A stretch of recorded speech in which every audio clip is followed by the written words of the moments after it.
Karibu mpendwa mtazamaji. Kwa majina yangu ninaitwa Mwalimu Easter Ndianabo. Niko hapa Lutheran Junior Seminary kwenye kozi ya hekima. Leo natamani nikuletee mada inayosema matumizi ya AI kanisani. Nafikiri uliwahi kujiuliza AI ni nini? AI ni kifupi cha Artificial Intelligence, au kwa Kiswahili unaweza kusema akili mnemba au akili bandia. AI ni teknolojia inayofanya kompyuta au program ziweze kufikiri na kufanya maamuzi kwa namna inayofanana na akili ya binadamu. Kwa mfano, kujibu maswali, kujifunza au kutoa maelezo, kuandika au kuandaa document, kutafsiri lugha mbalimbali na kupanga taarifa.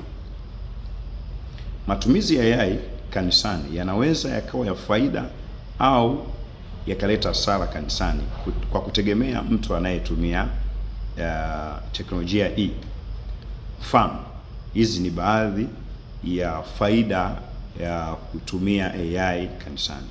Faida ya kwanza, kusaidia kuandaa mafundisho na mahubiri kwa uharaka sana kwa kupata mifano ya Biblia au dondoo za mahubiri. Faida ya pili, kusaidia huduma za kiofisi katika habari ya kupanga ratiba au kuandaa na kutunza kumbukumbu za kiofisi. Jambo la tatu, kutafsiri Injili katika lugha nyingi ili wafikie mataifa mengi. Jambo la nne, kufikisha Injili mtandaoni kwa kuandika labda vipeperushi na makala mbalimbali.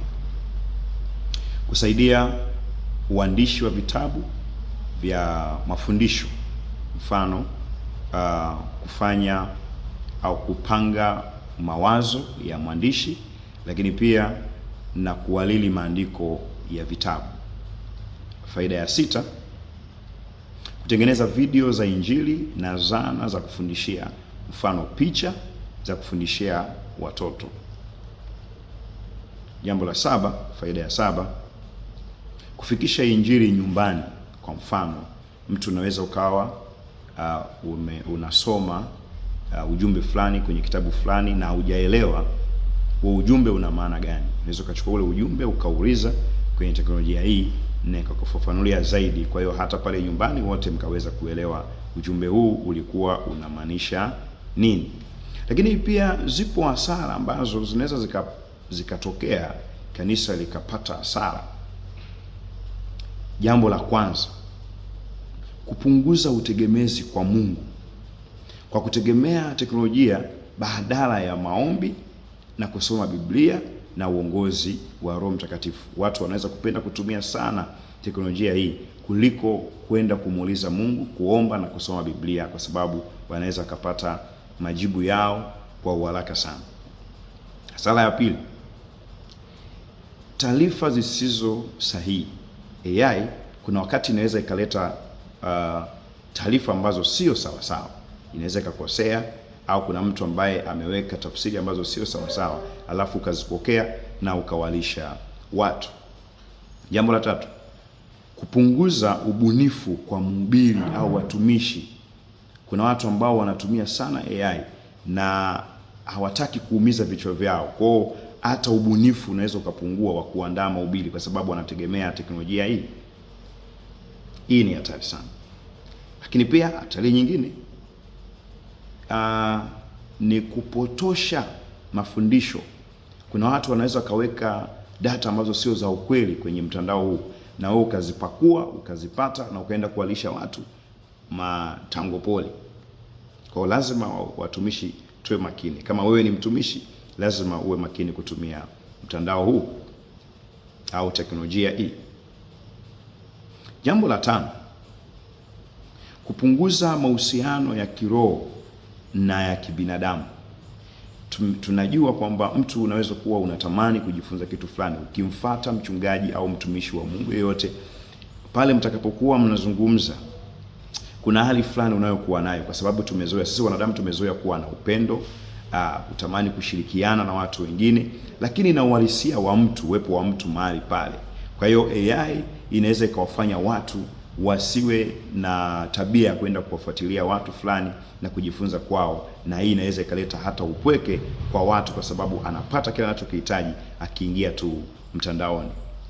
Lakini pia na waumini wanaweza kutegemea sana majibu ya kutoka kwenye mtandao kuliko kwenda kuwauliza wachungaji wao au watumishi. Sasa ni nini kifanyike sasa? Jambo la kwanza ambalo natamani watu au kanisa litambue na lifanye, jambo la kwanza ni tujue kwamba Mungu ndiye chanzo cha hekima, kutoka kwenye kile kitabu cha Mithali, na anasema kwa maana Bwana huwapa watu hekima.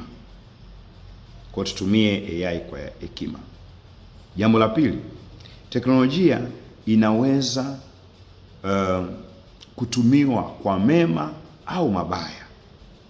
Kwa mfano, mnara wa Babeli ulikuwa na nia mbaya, japokuwa ilikuwa ni issue ya teknolojia. Kwa hiyo unaweza kutumia teknolojia hii ikatupeleka sehemu mbaya. Jambo la tatu, Mungu anapenda watu watumie vipawa vyao kwa hekima. Tutumie hekima katika vipawa vyetu, kutoka kwenye kile kitabu cha Kutoka ya sura ya 31 mstari ule wa 3 hadi wa 5.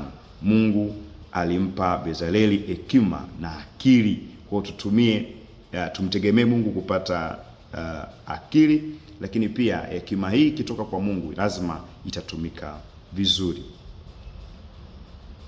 Tumtumaini Bwana kwa kila jambo na si kuzitegemea akili zetu. Kwenye Mhubiri 3:5 anasema mtumaini Bwana kwa moyo wako wote, wala usizitegemee akili zako mwenyewe. Jambo la 5, tutangaze injili ulimwenguni kote. Tutumie mtandao huu kwa ajili ya kutangaza injili ulimwenguni kote.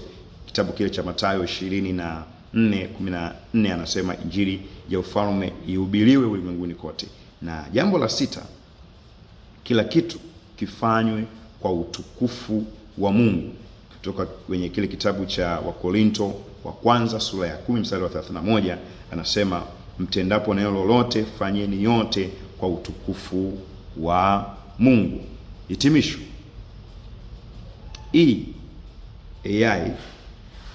AI ni teknolojia inayoweza kusaidia kanisa katika huduma mbalimbali kwa ufanisi sana, ikitumiwa kwa hekima bila kuchukua nafasi ya Mungu, Biblia, maombi na uongozi wa Roho Mtakatifu. Na ubaya wa AI ni unategemea na mtumiaji. Mtu akitumia vibaya tutaona ubaya wake, lakini ikitumika vizuri kwa hekima tutaona mafanikio makubwa katika kanisa. Sasa nimalize kwa kuuliza maswali tu machache. Jambo la kwanza, je, uliwahi kusikia teknolojia hii ya AI? Jambo la pili, je, uliwahi kuitumia AI?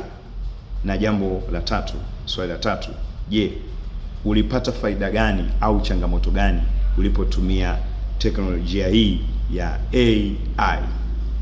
Karibu sana. Kwa majina yangu nitambulishe tena, ninaitwa Mwalimu Easter Ndianabo. Karibu sana. Usisahau kulike na kucomment na kusubscribe. Asante sana. Kwaheri.